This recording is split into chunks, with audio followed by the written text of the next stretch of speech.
Hey, and welcome, Miss Kira Speaks. Before we get started, I ask that you watch the videos till the end, subscribe, and turn on your notifications. Happy Thanksgiving, guys. I just wanted to pop in really quickly, take a break from my cooking, take a break from my cleaning, and get this video up for you guys because I'm still backed up with all the things that I haven't got done. I will try to get all of the videos hopefully out by the weekend. Fingers crossed. This is why you should keep your notifications on. We are here for another episode of Insecure Season 5, Episode 5, titled Surviving, okay? The episode opens and Molly is riding some man's face. So I'm sitting here, I'm like, is that the guy from the Bumble date? And when they're finished doing what needs to be done, Molly sees that she has a bunch of missed calls from her family, and the next thing you know, Molly's in the hospital. Child, Molly's brother talking about the last thing he said to Mama was the dressing wasn't her best. It wasn't, but why did I have to say that? So Molly's like, listen, you can tell her you loved it when she wakes up. So the doctor comes over, Molly asks how she's doing, and he's like, there's not much more that they can do for her, and he thinks that it's best if they come and say their goodbyes. They get to the room, and it ain't Molly's mama, y'all. The daddy's like, you think this is my contemporary? I mean, it was funny, but not funny all at the same time. So the actual family shows up. They come in. Molly and her family goes out. The doctor apologizes. It's been a busy night. See, stuff like that will get your butt kicked, but I guess these are the things that do actually happen in a hospital sometimes. It's just crazy sad. So Carol Carter, who is Molly's mom, they say her vitals are stable and, you can see her now. Dad is so worried. Molly asked him, does he want a chair? And he's like, no, he just wants to sit down and whisper to his baby. But nurse has questions. She starts asking about her blood pressure, if she's allergic to any medications.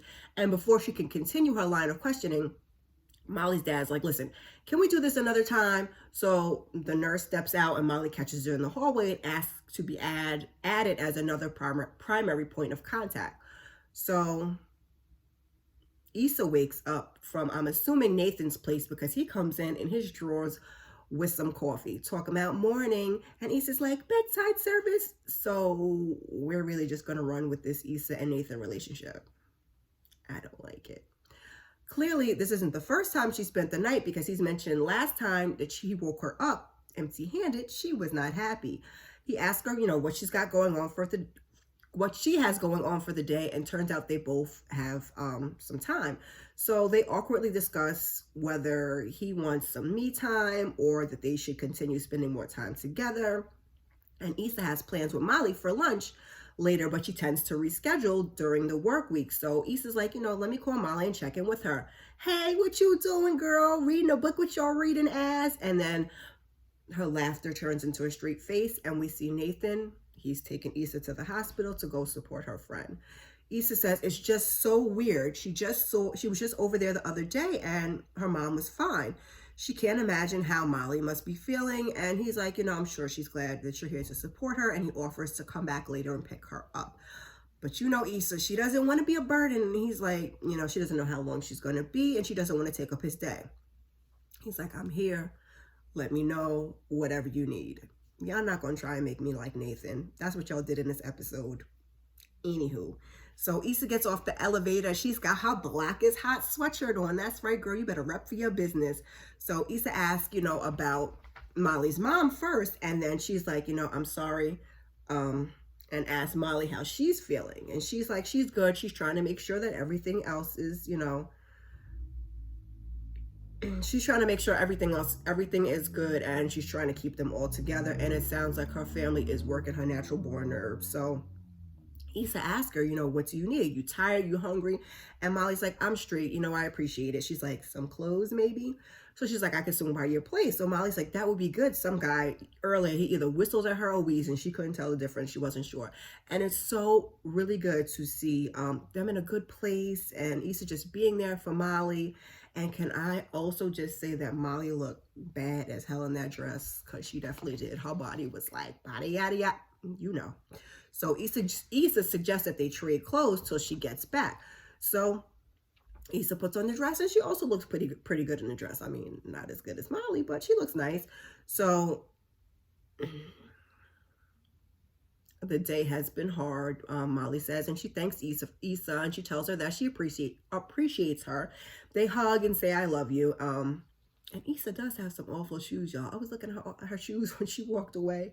So she struts out the hospital like she's on the runway, and the patient's like, "You look like a model," but the nurse that's with her is like, "Oh, sorry, she's high."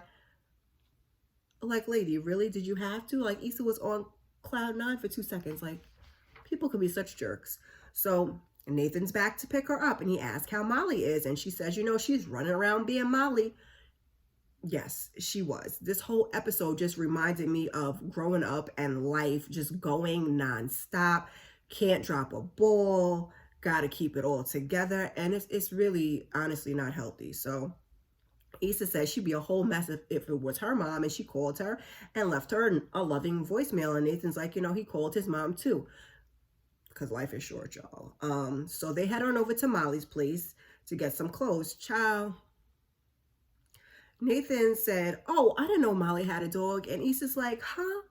Oh yeah, him. She loves him." Like, Issa, why you try to act like you didn't know she had a dog? It just was weird. So Nathan's like, he ain't got no food, no water. Don't he got to go out to, doesn't he have to go to the bathroom at some point? Issa's like, he's a house dog. He knows what to do. I mean, thank God for Nathan at that point. So she's like, okay, basically before you call Peter, let me change and then we'll take the dog for a walk. Molly looks like she's trying to grab a quick bite to eat. And then Cliff, who was the guy that she was with earlier in the episode, who I still don't know who he is, sends her a text talking about, "You took me to the moon last night." Kiki is on the phone. She's giving folks the rundown and the update. And she says, Betty wanted to pray on speaker. And Molly's like, now is not the time. So it's not a good time. She's like, "Betty, can you text it, child?" So she hangs up and she brings up, that, "Oh, I heard you guys are still in the process of estate planning." And Molly is annoyed because they have not finished yet. But before she can even get into the conversation with her dad, she gets a call from Torian asking her if she's coming into work. And she's like, "No, I told my assistant, I was having some personal stuff." So he's looking for her part in the rebranding proposal, and he tells her, "Listen, if you can't do this, Felicia's available to take it on. You just got to let me know sooner than later." But Molly, she says she can do it, and she asks what's the latest he needs it. And see, that's what I was saying, y'all. Just can't drop the ball. Just focus driven. Issa and Nathan, they're walking Molly's dog, and her mom calls, who we know is played by Tasha Mack. That's not her real name. Wendy Raquel Robinson. She says, that was a nice loving message. We do need to spend more time together. What's your schedule look like the next 8 Sundays? She's thinking about starting a book club. Have you read Turned Away at the Gate? It's a Christian series. Takes a while to get into it, but once they get to that gate, it really picks up. And then she's like, "Who you with? Huh? Who you keep looking at?" "Oh, that's Nathan." And child, I said, "Mama's boy, they don't miss nothing." She's like, oh, that's Nathan. Who's Nathan? She says, "Hey, Nathan." And Nathan pops in. He's like, "Hey, Miss D, are you my daughter's boyfriend?" And Nathan's like, "Yeah." And I was shocked, y'all. And Issa was shocked too. Come on over here. Let me get a good look at you. Pass Nathan the phone. So she's like, "Oh, look at you. You got a nice smile. You all Steph Curry with it." Mama, no, he was not. He just light skinned. So she tells him she's gonna, "Listen, I'm gonna need your number because Issa don't never pick up when I call." "Mama, I called you." "You know what? I'm gonna end this now," Issa says. So Issa was looking super cute in that Adidas suit. Molly got some cute clothes, y'all, but I guess we already knew that. Molly's forever fashionable. And what did Nathan have on though, y'all? Child. So Issa apologizes, and she's smiling, she laughs, and she's like, "You didn't have to do that." And she brings up, since her dad got divorced, her mom's been all over the place. And Nathan looks at her like, pot, meet kettle. And she's like, she needs to figure out what she wants to do. But before she can address the look on Nathan's face, because she's like, what? Like, what was that look for? They realize doggone dog is gone. So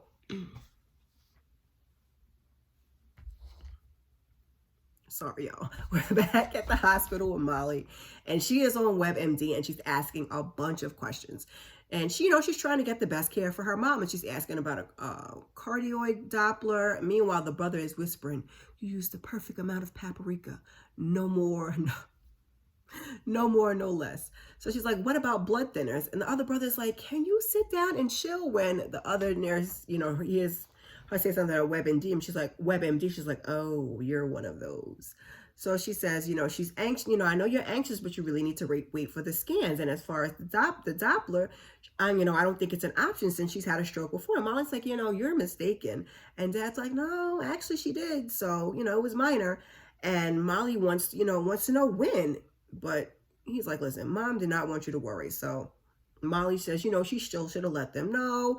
How can she help? How can she, help them if they keep pretending like everything's okay? The nurse is like, I'm gonna head out. So, I was a little worried for Molly in that moment because she got really upset. I mean, understandably so, but kids and parents, kids are gonna do what they're gonna do, even though she's a grown ass adult, and parents are gonna do what they're gonna do. So then we hear Issa and Nathan shouting, "Flavor Flav!" And why did I not remember that dog's name was Flavor Flav? Child, I can't. So Nathan says, sometimes dogs remember their walking route. And he explains that he had a thing with a dog once. One of the kids in the neighborhoods let their dog loose to, F with him and Thomas. And Nathan's like, we were stressed because his dad, like most Black parents back then, was like, don't let nobody F with you or I'm gonna F you up worse. So they're walking around looking for the dog, and when they finally get home, the dog is on the porch. So Nathan said, if they ain't find the dog, he was going to blame Thomas. And Issa's like, "That's good, because if we don't find this dog, I am going to blame you." So the doctor comes in, looking for the rest of the family, and it's only Molly. And he's like, "If you have news, just, let me know." So he's like, the CT scans and the MRI came back, and they're showing considerable damage. They're looking at possible paralysis. And Molly's like, "Yeah, no, try that again, run them tests again." He's like, "Listen, the stroke was aggressive," and he's like, "I can come back and tell the family if you want." But she's like, "Listen, no, I can handle it." 2 seconds later, the rest of the family comes in, and Molly's face, like, I'm sure that she regrets not letting that doctor come back in and give them the news. So Issa and Nathan are sitting on the bench, and Issa is looking for a replacement dog when the dog comes strolling on up. She says she couldn't have done today without him. He's so patient with her, and that's why, she's like, "That's why I love you." Really, Issa? So he gives her a kiss, but he don't say a word. No, "I love you" is returned, but how y'all feel about that? You think he should have said "I love you"? I mean, I guess if you didn't mean it, let's not go off on a tangent. Let's wrap this thing up. Issa's back at the hospital with Molly, and Molly thanks her for helping out with Flavor Flav. She's like, Flavor Flav. She's like, "So easy, no problems." You know what kills me, Molly says? "My mom didn't even think I was strong enough to handle what she was going through." No, Molly, that ain't it. I haven't gotten to that point yet as a mom, but that's definitely a mama thing. Like, they always want to protect you and they don't want you to worry. So it's not that she didn't think that you can handle it. And Issa kind of says the same thing. She's like, "You don't know that. What more could you have done?" And Molly's like, "Something, anything." So then she starts worrying about her mom, never seeing her get married and have grandkids. And Issa's like, "Do you know you are doing so much. You're smart as hell. You got a gorgeous apartment, a good job, and a really smart dog." So Issa, you just not even going to tell her about what happened to her dog. "You're doing a great job with him, supremely intelligent." She's like, "Yeah, he does know how to use the microwave." What? So she's like, "Listen, it's just going to happen how and when it wants to, but all this stuff is out of our control." And Molly's like, "You know what? You're right." So she's like, "I just don't want to be out the loop with my friends and family." And Issa's like, "Listen, I promise you will never be out of my loop." So she offers to get them some coffee. And when she's walking out, Molly's like, "I'm never going to get that outfit back, am I?" She's like, "I'm never going to get that outfit back. I'm never going to get that outfit back, am I?" "You already know," Issa says. So Issa's going up the hallway, and then her and the guy with the gurney, they're doing a little awkward dance, trying to like, "Okay, you go. No, you go." And then finally Issa steps out of his way.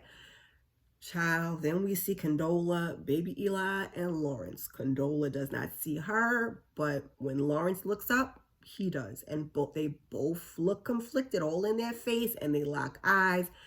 And Issa like walks off, and then she stops, and that's where the episode ends. So now, y'all, they're trying to turn it up these last couple episodes, and I thought it was only 8 episodes they have, but apparently they have 10. And Issa was just talking about how she loves Nathan, and now she looks like she want to backpedal. Do you think that Lawrence and Condola got back together, or you think they're finally just starting to, successfully co-parent? Put it down in the comments. I hope that you'll come back and join me for episode 6. If you've made it this far, put a hospital emoji in the comments, y'all. While you're here, please check out some of my other content. Thank you. Your girl's going to get back to cooking and cleaning. But before you go, please like and subscribe and share. I appreciate you. Peace.